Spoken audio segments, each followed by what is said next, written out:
Hi అండి. అందరికీ నమస్తే అండి. ఈరోజు ఒక మంచి వంటతో మీ ముందుకొచ్చామండి. అదే ఒక స్పెషల్ స్వీట్ ఐటెమ్ అండి. బర్త్‌డే‌లకి గాని, మ్యారేజ్ డే‌లకి గాని అన్ని అకేషన్స్‌కి కూడా మనకి కంపల్సరీ ఉండాల్సింది కేక్ కదండీ!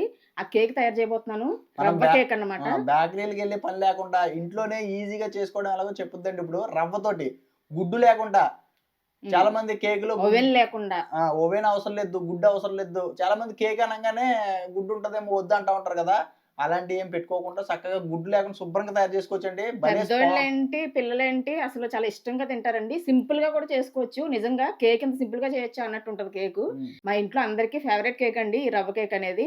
సో, అది ఈరోజు తయారు చేసి చూపిద్దాం అనుకుంటున్నాను. ఇప్పుడు ఈ రవ్వ కేక్ ఎలా చేయాలో చూద్దామండి. ఈ కేక్ మనం ఇంట్లోనే ఈజీగా దొరికేసే ఐటెమ్స్‌తోనే చేసుకోవచ్చండి. దానికోసం మనకు కావాల్సింది ముందుగా ఒక కప్పు బొంబాయి రవ్వ తీసుకున్నానండి నేను. దీన్ని ఒక మిక్సీ జార్‌లోకి తీసుకుందాం.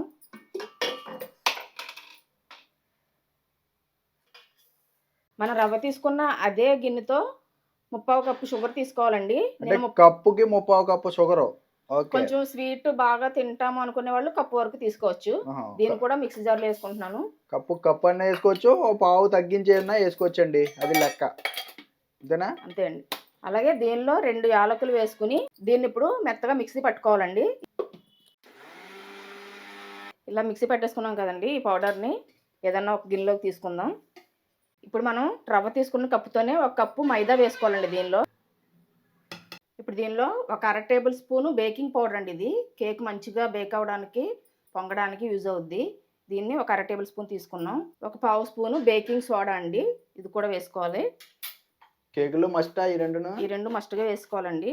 ఎసెన్స్ అయితే ఏత్తరేమో? ఏస్తాను. ఒక హాఫ్ స్పూను వెనిల్లా ఎసెన్స్ అండి. దానివల్ల కేక్ ఫ్లేవర్ ఫ్లేవర్. వస్తది. కేక్ ఫ్లేవర్ వస్తది. ఏ కప్పుతో అయితే అన్నీ కొలుచుకుంటున్నామో దాంతోనే ఒక అర కప్పు ఆయిల్ తీసుకుంటున్నానండి. కుకింగ్ ఆయిల్, సన్‌ఫ్లవర్ ఆయిల్ ఇది. ఇప్పుడు వీటన్నిటిని ఒకసారి మిక్స్ చేసుకుందామండి. ఇలాంటి విస్కర్ తీసుకొని.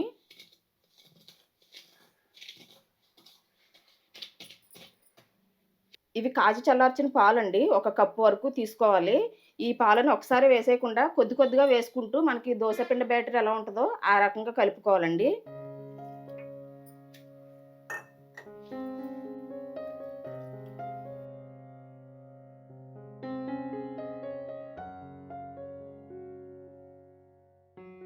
ఇలా మనం కేక్ బ్యాటర్‌ని నీట్‌గా ఉండలేమి లేకుండా కలిపేసుకున్నాం కదండీ! ఇప్పుడు దీన్ని ఒక అరగంట పాటు మూత పెట్టేసి పక్కన పెట్టుకుందాం. ఈ రవ్వంతా మంచిగా నానుతది. దాంతో పాటు కొంచెం పాలు పీల్చుకుని రవ్వ గట్టిగా కూడా అవుతది. తర్వాత అరగంట తర్వాత మళ్ళీ కొద్దిగా పాలు పోసుకొని దోస బ్యాటర్‌లాగా కలుపుకుందాము. అరగంట తర్వాత చూద్దామండి. రవ్వంతా కొంచెం పాలు పీల్చుకుని గట్టిగా అయింది కదండీ! ఇప్పుడు కొద్దిగా ఇంకొన్ని పాలు పోసుకుందాం.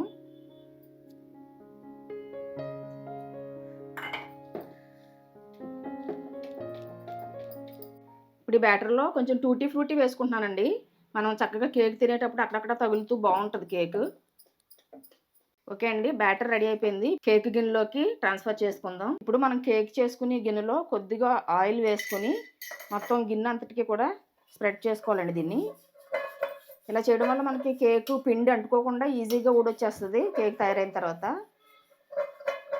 మనకి కేకులు చేసుకోవడానికి డీమార్ట్‌లో గాని, షాపుల్లో మనకి కేక్ గిన్నెలు దొరుకుతాయండి. సేమంటి గిన్నెలుంటాయి. లేకపోతే మా ఇంట్లో ఇంకోండి ఇలాంటి గిన్నె ఉంది కాబట్టి దీన్ని వాడుతున్నామండి. ఇది కొంచెం పెద్దదనమాట. కేజీ వస్తది కదా కేక్ ఇందులో. ఆ! కేజీ వస్తది. హ్మ్.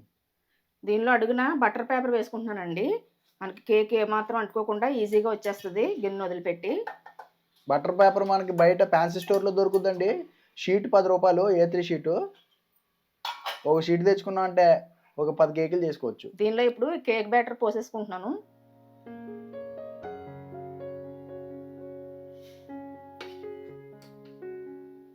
ఇలా బ్యాటర్ అంతా కూడా గిన్నెలో పోసేసుకున్న తర్వాత ఒక్కసారి దీన్ని ఇలాగా ట్యాప్ చేసుకోవాలండి. మధ్యలో ఎయిర్ గ్యాప్స్ ఏమన్నా ఉంటే పోతాయన్నమాట. అంతేకాకుండా కేక్ మనకి పొంగినప్పుడు సమానంగా పొంగుద్ది. ఒకవైపు ఎత్తుగా ఒకవైపు కిందకి అలా కాకుండా సమానంగా పొంగుద్దనమాట. పైన కూడా కొన్ని టూటీ ఫ్రూటీ వేసుకుంటున్నానండి. కేక్ చూడడానికి బావుంటది.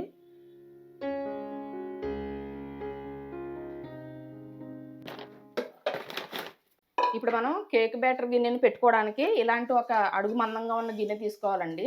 ఇలా అడుగు మందంగా ఉంటే కేక్ మాడకుండా ఉంటది. ఇప్పుడు దీన్ని ఏం చేయాలంటే కేక్ డైరెక్ట్గా పెట్టేయకుండా బ్యాటర్ని కాసేపు ఒక 5 నిమిషాల పాటు హీట్ చేసుకోవాలండి. అలా హీట్ చేసుకుంటేనే మనకి కేక్ అనేది మంచిగా బేక్ అవుద్ది.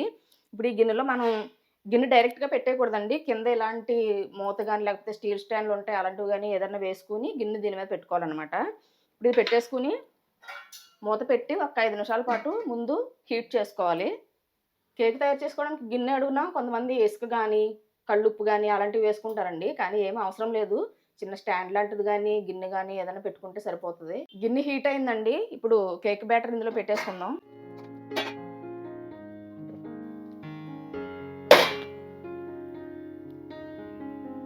ఇలా మిడిల్‌లోకి కేక్ బ్యాటర్ గిన్నె పెట్టేసుకొని, ఇప్పుడు మూత పెట్టేసి స్టవ్ లో ఫ్లేమ్‌లో పెట్టేసుకోవాలండి. ఈ విధంగా మూత పెట్టేసి కేక్‌ని 40 నిమిషాల పాటు ఉడికించుకోవాలండి. మనకు మంచిగా బేక్ అయిపోద్ది 40 నిమిషాల తర్వాత. కేక్ పెట్టి ఆల్రెడీ 40 నిమిషాలు అయిందండి. ఒకసారి చూద్దాము. కేక్ అయితే పైన మంచిగా ఉడికిపోయిందండి. ఒకసారి ఈ నైఫ్‌తో గుచ్చి చూద్దామండి. ఇది క్లీన్‌గా వచ్చేస్తే లోపలంతా ఉడికిపోయినట్టే. ఏమన్నా పిండి లాంటిది అంటుకుంటే గనక ఉడకలేనట్టు. చూడండి క్లీన్‌గా వచ్చేసింది. లోపలంతా మొత్తం బేక్ అయిపోయిందండి. కేక్ దించేసుకుందాము. స్టవ్ ఆఫ్ చేసేసాను. ఇప్పుడు దీన్ని ఇలాగా ఒక 10 నిమిషాల పాటు చల్లారనిద్దామండి. చల్లారిన తర్వాత తీసుకోవచ్చు. కేక్ పూర్తిగా చల్లారిపోయిందండి. తీసేసుకుందాం. ఫస్ట్ ఈ సైడ్‌ని ఒకసారి నైఫ్‌తో ఇలా అనుకోండి. ఈజీగా వచ్చేస్తది.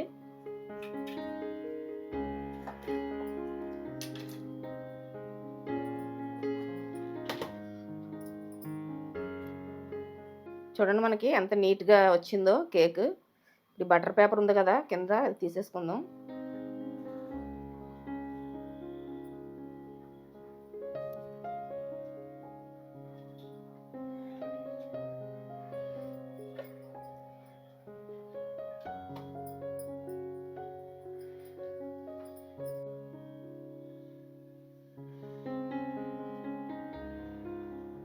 సో ఇదండి మన కేక్ వీడియో. చూసారు కదా ఎంత చక్కగా వచ్చిందో కేకు. టేస్ట్ అయితే సూపర్‌గా ఉంటదండి.